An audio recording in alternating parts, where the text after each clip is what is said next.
திருப்பாடல்கள் அதிகாரம் 24. மாவேந்தரின் வருகை. தாவீதின் புகழ்பா. மண்ணுலகும் அதில் நிறைந்துள்ள அனைத்தும் ஆண்டவருடையவை. நிலவுலகும் அதில் வாழ்வனவும் அவருக்கே சொந்தம். ஏனெனில் அவரே கடல்கள் மீது அதற்கு அடித்தளமிட்டார், ஆறுகள் மீது அதை நிலைநாட்டினவரும் அவரே.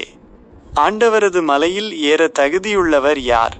அவரது திருத்தலத்தில் நிற்கக்கூடியவர் யார்? கரைபடாத கைகளும் மாசற்ற மனமும் உடையவர், பொய்த் தெய்வங்களை நோக்கி தம் உள்ளத்தை உயர்த்தாதவர், வஞ்சக நெஞ்சோடு ஆணையிட்டு கூறாதவர். இவரே ஆண்டவரிடம் ஆசி பெறுவார், தம் மீட்பராம் கடவுளிடமிருந்து நேர்மையாளர் என தீர்ப்பு பெறுவார். அவரை நாடுவோரின் தலைமுறையினர் இவர்களே, யாக்கோபின் கடவுளது முகத்தை தேடுவோர் இவர்களே.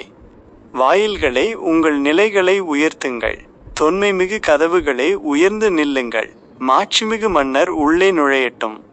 மாட்சிமிகு மன்னர் இவர் யாரோ?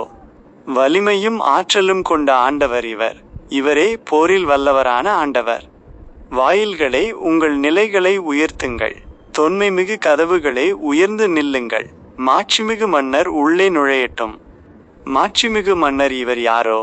படைகளின் ஆண்டவர் இவர், இவரே மாட்சிமிகு மன்னர்.